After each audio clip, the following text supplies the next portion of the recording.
Very good question. As a matter of fact, throughout this campaign, and I've been on the campaign trail now for a year and a half, a little longer than Carl. But all through the campaign, I've heard that over and over again by various people and those that have been truly impacted. I made a mistake in my life. I'm a felon. And now, no one will give me a chance. I want to change, and I have changed, but I can't get the job. Matter of fact, I met with some people today, and that's exactly what we were talking about. What can we do? Not just at the local level, and maybe not just at the state level. It might take the local level, state level, and the federal level when it comes to felons and the problems they're having trying to get established again in the community. And it's not easy. And they're running into all kinds of barriers. I grew up with people that had been in trouble and were still in trouble. And as y'all know, my father being governor of Tennessee, growing up in the governor's residence, we had 40 to 50 prisoners a day that cooked the food, washed the clothes, and cut the grass. They were my family. I got to know them on a personal basis. But it helped me to understand other people and their problems.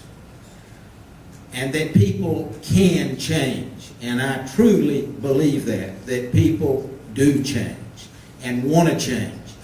But we in government, we public servants, should do everything we possibly can to break down those barriers and give people a second chance. And I pledge to you that I'll work in that direction at the local, state, and federal level for that to happen.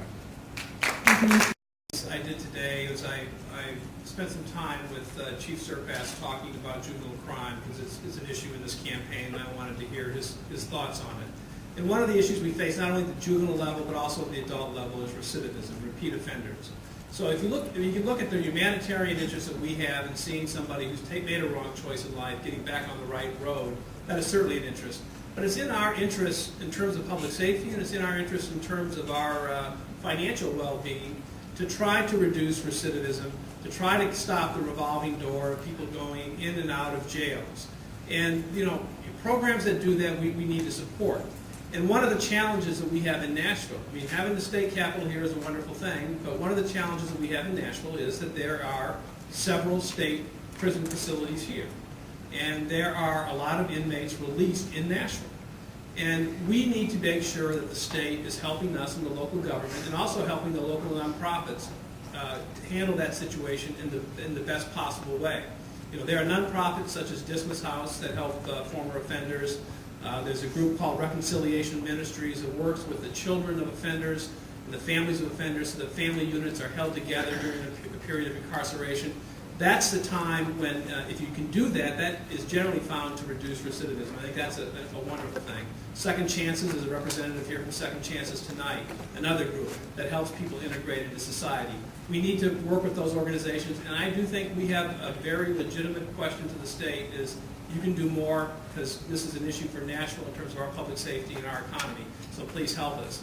When I was public defender, another issue that is not talked enough about is when people are in jail. People got to be locked up when they violate the law. You got to enforce the law. But when people are in jail, we ought to take advantage of that moment when someone is a substance abuser to make sure they're getting treatment, to make sure that when they get out, it doesn't all start over again. I know Darren Hall has done a lot in that area. When I was public defender, I got grants that had substance abuse programs.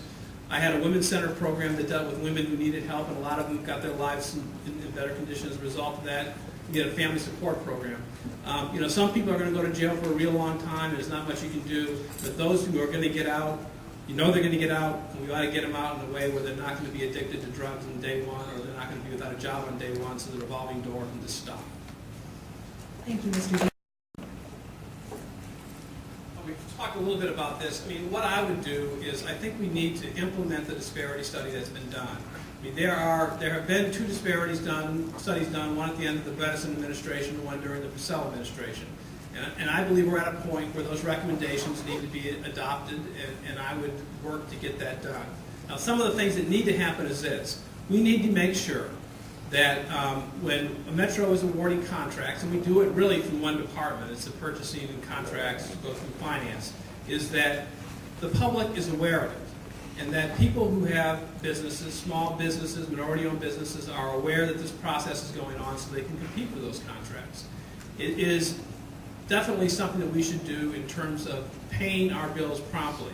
When the government sits on its bills and doesn't pay their bills quickly, it really hurts small businesses and minority-owned businesses more than anybody else. I mean, the cash flow is important, and we ought to make an effort to make sure we're doing that.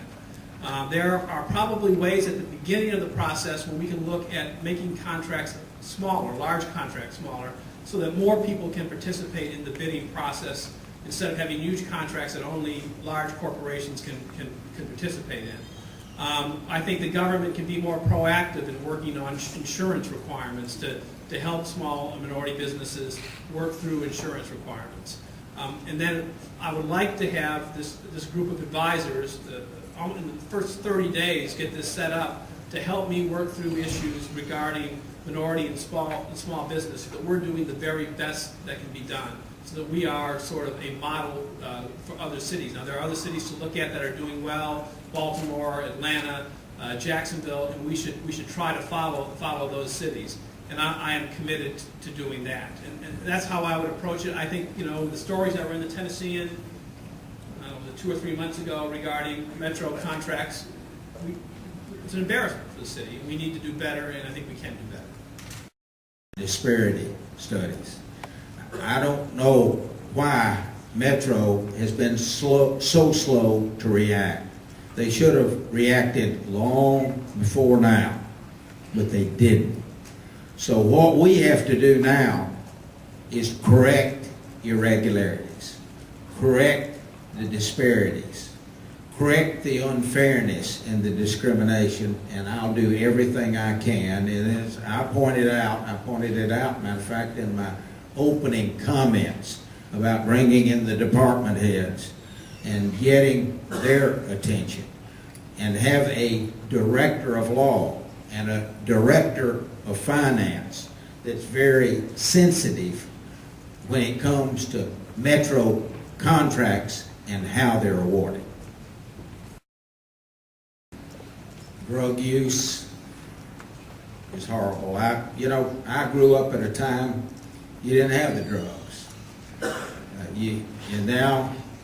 And I think a lot of people back in those days even thought, well, it's a fad, it's going to go away, it won't last. But the fact is, it truly has grabbed our society. And I don't have to explain that to any of you here, because every one of you know that, and every one of you know that people that take drugs and the terrible crimes that are committed because of taking drugs, the vast majority would not do that if they hadn't taken the drugs. And that doesn't excuse them for taking them, because you have to be accountable for your actions. The same thing applies to taking guns to schools, even though they're minors, even though they're young. We cannot look the other way. You've got to be accountable for your actions. That's why I mentioned a while ago that if I have a kid that has 5 unexcused absences, I'm going to have a review board set up at all the schools. I want to know why. What's going on in that child's life? Do the parent or parents or guardian know they're missing school? Or do they care? And I think it's come to a point in time where we have to hold parent or parents accountable for their actions.